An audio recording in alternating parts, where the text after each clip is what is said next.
जय सनातन धर्म की। प्रिय सनातनियों, आप सभी का स्वागत है हमारे इस कार्यक्रम में। सनातनियों, वर्तमान के हालात को देखकर आपको लगता होगा ना कि इसका समाधान क्या हो सकता है। हर तरफ ऐसा माहौल है, कोई रास्ता नजर नहीं आता। लोग धर्म की बातें तो करते हैं, लेकिन धर्म का आचरण कहीं नजर नहीं आता। तो आखिर इन समस्याओं का समाधान क्या है? क्यों भगवान श्री कृष्ण ने ये कहा, यदा यदा ही धर्मस्य ग्लानिर्भवति भारत, जब जब इस धरा पर धर्म की हानि होती है मैं आता हूं। तो आखिर धर्म की हानि का पैरामीटर क्या है? यहां धर्म की हानि की बात की गई है, धर्म की समाप्ति की बात नहीं की गई है।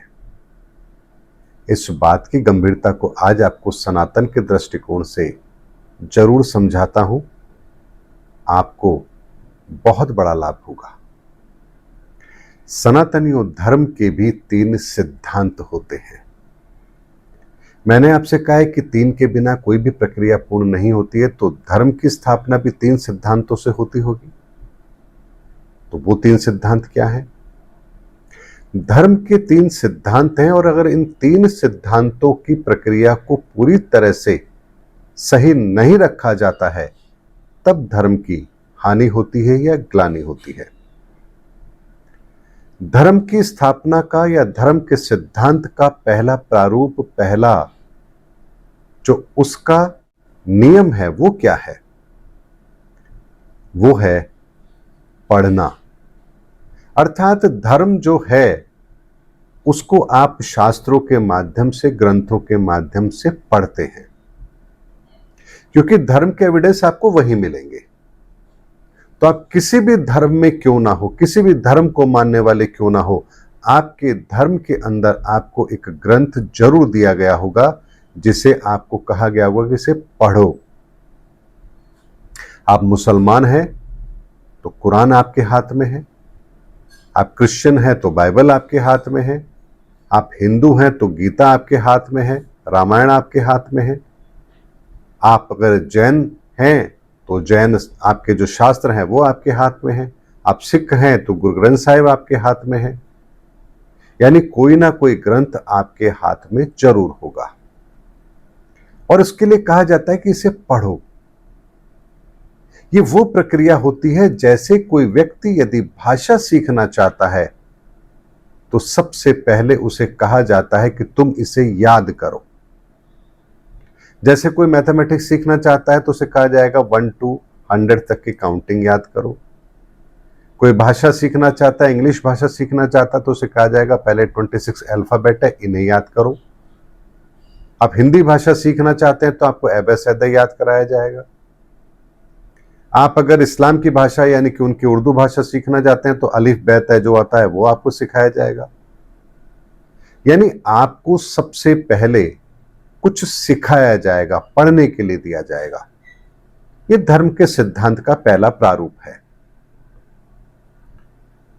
अब बात आती है कि जब आपको पढ़ने के लिए दिया जाता है तो आप उसको पढ़ते हैं, और 99% लोग केवल और केवल उसको पढ़ते ही रहते हैं, उससे आगे की यात्रा वो करते ही नहीं है। ऐसे में सनातनी धर्म का जो पहला सिद्धांत है, जिसके लिए कहा जाता है कि पढ़ो, तो जब पढ़ने की बात आती तो लोग समझते हैं कि केवल पढ़ने मात्र से आपने धर्म के रास्ते पर अपने कदम रख दिए, जबकि ये तो सिद्धांत का पहला नियम है। ताकि आप उस धर्म के सिद्धांत को जो पहला आपने पढ़ा है, वहां जो जो कहा गया है, इससे आप दूसरा स्टेप फॉलो कर सके। अब दूसरा कदम क्या होता है? दूसरा कदम होता है उस पर अमल करना या उस पर चलना। अमल करना या चलना बात एक ही है। अमल करना शब्द उर्दू का है, और हिंदी का जो होगा वो होगा उस पर चलना, उसका अनुसरण करना। तो दूसरी जो प्रक्रिया होती है वो होती है उस पर अमल करना, उस पर उसका अनुसरण करना। जैसे आपने A to Z तक सीख लिया, तो अब आप उससे वाक्य बनाना भी तो सीखेंगे, उसको प्रैक्टिकल अप्रोच में लाना भी तो सीखेंगे कि इन 26 अल्फाबेट से मैं क्या कर सकता हूं, अपनी अभिव्यक्ति कैसे दर्शा सकता हूं, किसी को मैं अपने मन की बात कहना चाहूं तो कैसे कह सकता हूं, किन शब्दों का प्रयोग करूं, कैसे करूं।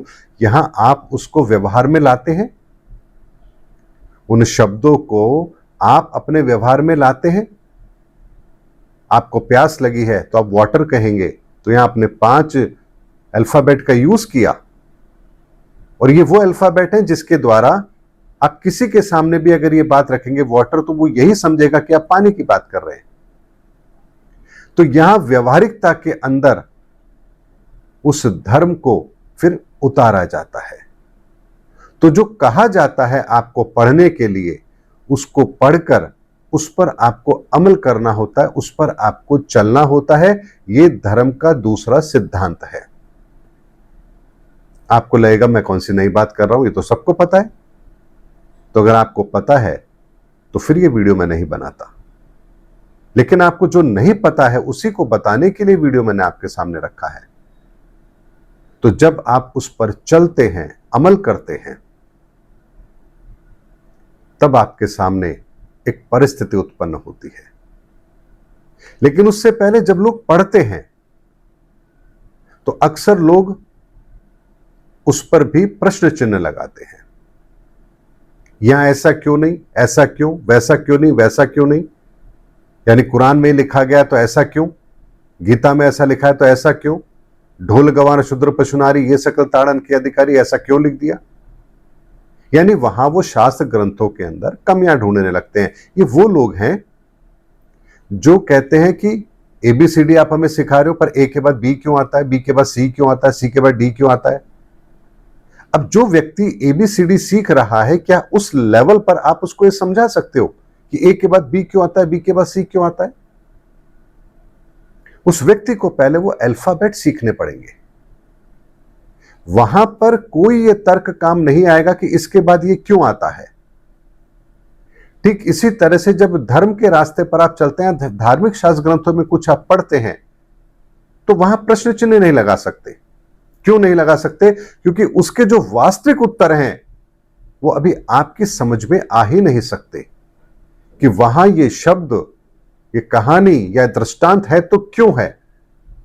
इसके लिए आपको उसके अगले स्टेप पर आना पड़ेगा, यानी उसको आप अमल में लेकर आएंगे, आप अपने व्यवहार में उतारेंगे। जब व्यवहार में उतारेंगे तो 2 तरह की परिस्थिति पैदा होगी। एक परिस्थिति वो होगी जहां आपने उसको वैसे ही व्यवहार में लेकर आए जैसे वहां कहा गया था, और उसका आपको प्रतिफल मिलता है।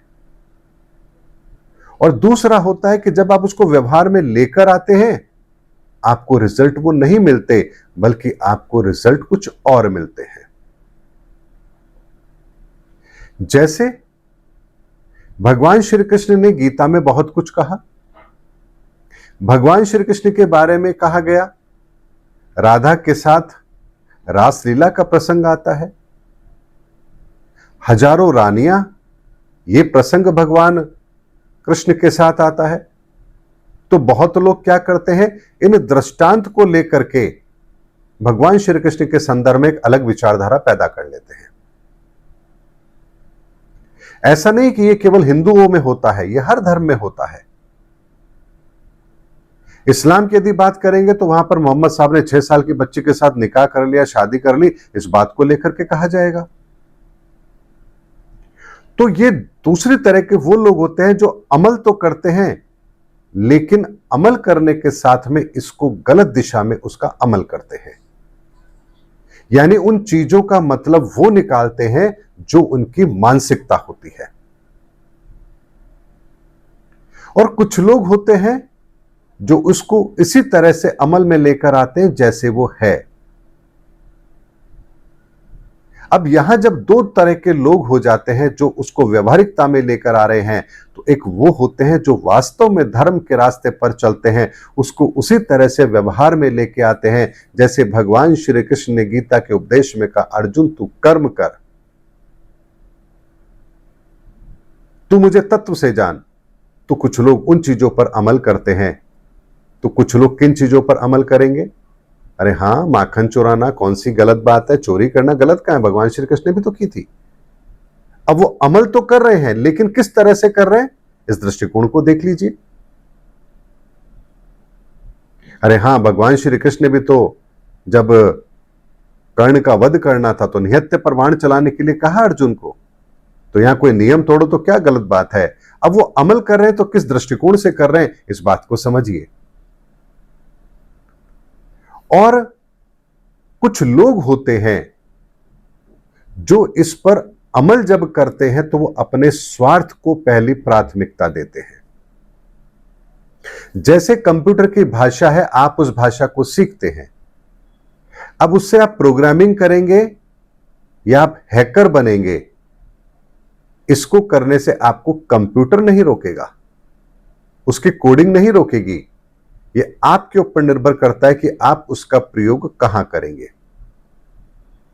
इसी तरह से धर्म में जो लिखा है उसको कोई व्यक्ति यदि अपने तरीके से मैनिपुलेट करके लोगों को कहना शुरू कर दे, बताना शुरू कर दे, तो यहां से फिर धर्म की ग्लानि शुरू हो जाती है। जैसे मैं दोनों उदाहरण लूंगा, हिंदू धर्म से भी लूंगा, इस्लाम से भी लूंगा। जैसे कहा जाता है शिरिक, यानी कि अल्लाह के अलावा किसी को मत मानो, ये शिरिक है। यानी जो ऐसा करता है तुम उसका कत्ल कर दो, ये जायज है। जो अल्लाह पर ईमान ना लेकर आए उसको दंडित करो, अगर फिर भी वो ना माने तो उसको इतना डरा दो कि वो अपना ईमान अल्लाह पर लाने के लिए मजबूर हो जाए। अब ऐसी बात यदि कुरान में कही गई तो ये बातें फिर मोहम्मद साहब ने अपने ऊपर अप्लाई क्यों नहीं की? उनके नवासे को मारा गया, उनको भी अपनी जान बचाने के लिए भागना पड़ा, तो यहां उन्होंने हथियार क्यों नहीं उठाया? उठा सकते थे, लेकिन उन्होंने ऐसा नहीं किया। क्यों नहीं किया? क्योंकि ऐसा हुक्म था ही नहीं। तो जिन लोगों ने अपने साम्राज्य को फैलाने के लिए उस कुरान का गलत इस्तेमाल किया, उन्होंने वहां कुछ बातों को शामिल कर दिया ताकि एक मुसलमान जिसका ईमान मजबूती के साथ उसके साथ है, उसके ईमान को ही अपने स्वार्थ के लिए मोड़ दो, ताकि अब ये आपके लिए काम करने वाले लोग हो जाएंगे। तो यहां से फिर ऐसे मजहबी लोग पैदा हो गए जो आतंकवाद को भी फिर धर्म से जोड़ करके देखने लगे, और लोग आतंकवाद को भी इस्लाम के रास्ते पर चलने का एक पैमाना मानने लगे। हिंदू शास्त्रों में जो कहा गया उसके आधार पर कुछ लोगों ने अपने मत बनाए। अरे देखो, स्त्रियों के लिए क्या कहा गया, ढोल गवार शूद्र पशु नारी ये सकल ताड़न के अधिकारी। और देखिए राम ने क्या किया, माता सीता को छोड़ दिया। भगवान कृष्ण ने इतनी सारी रानियां, अरे उन्होंने तो रास किया। अब वो इन बातों को कहकर लोगों को धर्म के विरुद्ध करने का कार्य करते हैं, और ऐसे लोगों की एक जमात बना लेते हैं जहां लोग फिर धर्म के विरुद्ध आचरण करना शुरू कर देते हैं। यहां से धर्म की ग्लानि शुरू होती है, और ये हर धर्म में होता है। तभी तो दिगंबर और श्वेतांबर बने, तभी तो सुन्नी और शिया बने, तभी तो नास्तिक और आस्तिक बने, क्योंकि लोगों ने अपने अनुसार इस धर्म का इस्तेमाल करना शुरू कर दिया, इसे व्यापार बना दिया। लोगों को राम की बात सुनना अच्छा लगता है, चलो राम कथा करते हैं, पांडाल लगाते हैं, अब एक व्यापार हो गया। अरे लोगों को अपने पीछे लगाते हैं, चेले बनाते हैं, अब एक मठ बन गया। इसी तरीके से जो दूसरे सिद्धांत, धर्म के दूसरे सिद्धांत में जहां इसको अमल में लाना चाहिए, वहां ये दो तरह के विरोधाभास हो जाते हैं। तो धर्म का फिर जो तीसरा सिद्धांत है वो क्या कहता है? सबसे महत्वपूर्ण तो वही है धर्म का तीसरा सिद्धांत कहता है कि अब उसके परिणामों का आकलन करो। जिस रास्ते पर तुम चल रहे हो, जिस तरह से तुम अमल कर रहे हो, जिसका तुम अनुसरण कर रहे हो, इसके परिणाम क्या आ रहे हैं? क्या ये अमन, चैन, शांति की तरफ आपको लेकर जा रहे हैं या अशांति की तरफ लेकर जा रहे हैं? ये आपको स्वार्थी बना रहे हैं या ये आपको परमार्थी बना रहे हैं? ये आपको लोभी बना रहे हैं, लालची बना रहे हैं, या आपको विरक्त कर रहे हैं इस संसार की इन चीजों से और आपको धर्म के साथ जोड़ रहे हैं? अब आप यहां परिणामों का आकलन कीजिए। जब परिणामों का आकलन होता है तब एक दुविधा आती है, और दुविधा बड़ी जटिल है। जटिल यह है कि हर व्यक्ति उस धर्म का गलत तरीके से उसका अनुसरण नहीं कर रहा है, बहुत लोग उसको सही तरह से उसका अनुसरण कर रहे हैं। भगवान श्री कृष्ण की भक्ति तो मीरा ने भी की, उसने कब गलत अनुसरण किया? तो ऐसे में जो लोग सही अनुसरण करते हैं वो अपने रास्ते पर चलते हैं, समाज उन्हें कुछ नहीं कहता। हाँ ठीक है, कोई धर्म का अनुसरण कर रहा है, कोई नहीं कर रहा है, वहां तक बात ठीक है। यहां तक ईश्वर कभी भी हस्तक्षेप नहीं करते हैं। लेकिन जब वो लोग जो अमल कर रहे हैं और गलत दिशा में कर रहे हैं, जब उनकी संख्या बढ़ जाए और जो सही रास्ते पर हैं उनका जीना दुभर हो जाए, तब धर्म की ग्लानि होती है। जैसे एक व्यक्ति धर्म के रास्ते पर चल रहा है, मुझे बेईमानी नहीं करनी है, मुझे ईमानदारी से काम करना है। अब जहां जिस डिपार्टमेंट में है सारे के सारे बेईमान हैं। अब वो अकेला ईमानदार व्यक्ति उस पूरे डिपार्टमेंट के लिए आंखों में किरकिरी है। अब उसे वहां से भगाया जाएगा, परेशान किया जाएगा, आरोप लगाया जाएगा, ऐसे हालात कर दो कि मैदान छोड़ के भाग जाए या फिर हमारे जैसा बेईमान हो जाए। यहां वो व्यक्ति कहता है कि मेरे धर्म के रास्ते पर चलने का क्या मुझे यह दंड दिया जा रहा है? एक व्यक्ति जो सही रास्ते पर चलना चाहता है, लोगों की भलाई करना चाहता है, वहां लोग उसके दुश्मन हो जाते हैं। अरे ये अगर ईमानदारी से काम करेगा तो फिर हमारी जेब कैसे भरेगी? तो जब ऐसी व्यवस्था समाज में हो जाए जहां धर्म के रास्ते पर चलने वाले व्यक्ति को धर्म के अनुसरण में ही कठिनाइयां आने लगे, उसका जीना दुभर हो जाए, तब वो त्राहिमाम करता है, हे ईश्वर मेरी रक्षा करें, मैं तो धर्म के रास्ते पर चल रहा हूं लेकिन मुझे ये दुनिया, ये समाज चलने नहीं दे रहे। जैसे प्रहलाद धर्म के रास्ते पर चल रहा था, उसने अपने पिता का कभी विरोध नहीं किया, लेकिन फिर भी पिता उसकी मृत्यु का कारण बनते हैं, उसको मारना चाहते हैं। मीरा ने कभी भी किसी का अहित नहीं किया, वो तो कृष्ण के प्रेम में थी, लेकिन ये समाज उसकी राह में इतने कांटे बिछा देता है कि मीरा का फिर उस रास्ते पर चलना भी दुभर होने लगता है। ये वो धर्म की ग्लानि के उदाहरण हैं जो हमारी समाज में होते हैं। जिस आस्था के प्रतीक राम के मंदिर के अंदर लोग श्रद्धा से जा रहे हैं, वहीं पर लोग चंदा चोरी कर रहे हैं, तो लोगों की श्रद्धा कहां जाएगी? अरे जहां साक्षात हम भगवान को मान रहे हैं, अगर वहां इन चोरों के साथ भी कुछ नहीं हो रहा, ये चोरी कर रहे हैं, तो फिर भगवान कहां रह गया? ऐसे विचार जब उनके भीतर पैदा होने लगते हैं, ये होती है धर्म की ग्लानि। हम ईमानदारी से इस्लाम के रास्ते पर चलना चाहते हैं, लेकिन ये लोग, ये मौलवी, ये आतंकवादी लोग हमें धर्म के नाम पर भड़काते हैं। 72 हूरे मिलेंगे तुम्हें, कत्ल करो इनका।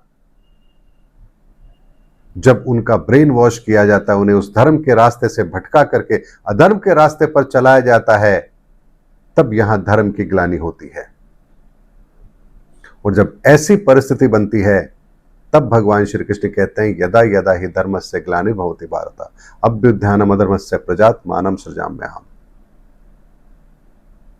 तो तब मैं आता हूं धर्म की स्थापना करने के लिए। अब वो आएंगे, धर्म की स्थापना करेंगे, तो क्या करेंगे बताइए, कैसे करेंगे? जो लोग अमल कर रहे हैं, व्यवहार में ला रहे हैं धर्म को, वो तो गलत रास्ता हो गया। तो जब वो सही रास्ता बताएंगे तो सबसे पहले दुश्मन वही लोग होंगे उनके। ऐसे में धर्म की स्थापना के लिए जब ईश्वर आते हैं तो वो वही प्रमाण हमारे सामने रखते हैं कि जो तुम कर रहे हो और जिसका तुम्हें यह एहसास भी नहीं है कि तुम गलत कर रहे हो, लो मैं तुम्हारे सामने वो परिणाम प्रकट करता हूं कि इन चीजों को करने का तुम्हारे जीवन में परिणाम क्या होगा। और वहां फिर इंसान थर्राता है, भयभीत होता है, डरता है, ये मैंने क्या कर दिया, ये मुझसे क्या हो गया। क्योंकि वहां जो उनके प्रमाण होते हैं धर्म के, वो अकाट्य होते हैं, वो कथा कहानियों की तरह नहीं होते हैं। उन शब्दों में भी एक ऊर्जा होती है, वो सीधे आपके हृदय में जाकर प्रहार करते हैं। जैसे उंगली मार डाकू, अगर राजा पकड़ता तो क्या करता? जेल दे देता, जेल में बंद कर देता, फांसी लगा देता, मृत्यु दंड देता, इससे ज्यादा क्या करता। लेकिन महात्मा बुद्ध गए, वो शब्द महात्मा बुद्ध के, वो ऊर्जाएं, उन शब्दों की ऊर्जाएं उसने सीधा जाकर उंगली मार डाकू के हृदय में वो प्रहार किया। भयभीत हो गया, थर्रा उठा अपने उस कर्म से, ये मैंने क्या कर दिया। अपने गुनाहों की माफी मांग रहा है, कह रहा है कि अब मुझे रास्ता बताओ, मैं कैसे पश्चाताप करूं। और यहां महात्मा बुद्ध उसे फिर धर्म का रास्ता दिखाते हैं। तो कौन सी ताकत का इस्तेमाल किया महात्मा बुद्ध ने? क्या उसे पकड़कर मारा, मृत्यु का भय दिखाया, उम्र कैद की सजा का भय दिखाया? नहीं, केवल उनके शब्द ही वो शस्त्र थे जिन्होंने सीधे उंगली मार डाकू के हृदय में जाकर के प्रहार किया और वो थर्रा उठा। और यही होता है धर्म का वो प्रहार जो अधर्म पर होता है। और जब अधर्म पर यह प्रहार होता है तो अधर्म थर्रा उठता है। इसीलिए आपने सुना होगा कि झूठ के पांव नहीं होते हैं। और ऐसी जब प्रक्रिया होती है तब धर्म स्थापना का कार्य होता है। तब वो हमारे सामने बताते हैं महापुरुष कि असली अमल क्या है, सही धर्म क्या है, तुम्हें कैसे इसे अपने जीवन में उतारना है। और जब तुम इसे इस तरह से अपने जीवन में उतारोगे तो तुम्हारे जीवन से कष्ट समाप्त होंगे। और जब लोग उस रास्ते पर चलते हैं तो वास्तव में उनको वो परिणाम प्राप्त होते हैं जो वो पाना चाहते हैं। और यहां से समाज के अंदर वो व्यवस्था जन्म लेती है जहां अधर्म का बोलबाला कम होने लगता है और धर्म के रास्ते पर चलने वाले लोगों की संख्या बढ़ती है। और इसे कहते हैं धर्म स्थापना, अर्थात धर्म की ग्लानि जो हो चुकी है उसे सही कर देना। और ये कार्य किसी इंसान के बस की बात नहीं है। क्यों नहीं है? क्योंकि हमारी तो वाणी ही ऐसी है कि हम तो अपनी ही वाणी पर नहीं टिकते। हमारे शब्दों में वो ताकत कहां होगी। लेकिन महापुरुषों के शब्दों में ताकत होती है क्योंकि वो जो कहते हैं उनमें सत्यता होती है, सत्य की ताकत होती है। उनका एक एक शब्द शास्त्र और शस्त्र की तरह काम करता है। जो निर्मल भाव से सुनता है उसे वो शास्त्र के रूप में सुनाई देते हैं, और जो पाखंड के रूप में आकर के बैठा है उसको वो शब्द शस्त्र के रूप में उसके भीतर वार करते हैं, और दोनों सूरत में काम होता है। इसीलिए सनातनियों, धर्म स्थापना के भी 3 सिद्धांत हैं। जहां पहले आपको कुछ पढ़ने के लिए दिया जाता है, आप जब पढ़ते हैं तो फिर उसमें से आप उन चीजों का अपने जीवन में अमल करते हैं, उसको अपने व्यवहार में उतारते हैं। जब आप अपने व्यवहार में उतारते हैं और अगर आपको सकारात्मक परिणाम नहीं मिल रहे हैं तो फिर आपको वहां पुनर्अवलोकन करना चाहिए कि आखिर मैं सही रास्ते पर चल रहा हूं तो मुझे फिर परिणाम गलत क्यों प्राप्त हो रहे हैं। कहीं मैं उन लोगों के साथ तो नहीं जुड़ गया हूं जो इस धर्म का व्यापार कर रहे हैं। यहां आप परिणामों को लेकर के जब उसकी समीक्षा करेंगे तो आपकी प्रार्थना ईश्वर तक भी पहुंचेगी और आपको सही परिणाम कैसे प्राप्त हो वो मार्ग भी जरूर मिलेगा। इसीलिए सनातनियों, इस धर्म के सिद्धांत को समझना बहुत मुश्किल भी नहीं है तो इतना आसान भी नहीं है, लेकिन कोशिश करता हूं आपके सामने सरलतम शब्दों में इस रहस्य को रखूं ताकि आप इसको अपने जीवन में उतार पाए। उम्मीद करता हूं सनातनियों मेरा वीडियो आपको जरूर अच्छा लगा होगा। अगले वीडियो में आपसे फिर भेंट होगी, तब तक हमारे चैनल पर बने रहिए। जय सनातन धर्म की, जय धर्मयुग की, जय सनातन विश्व।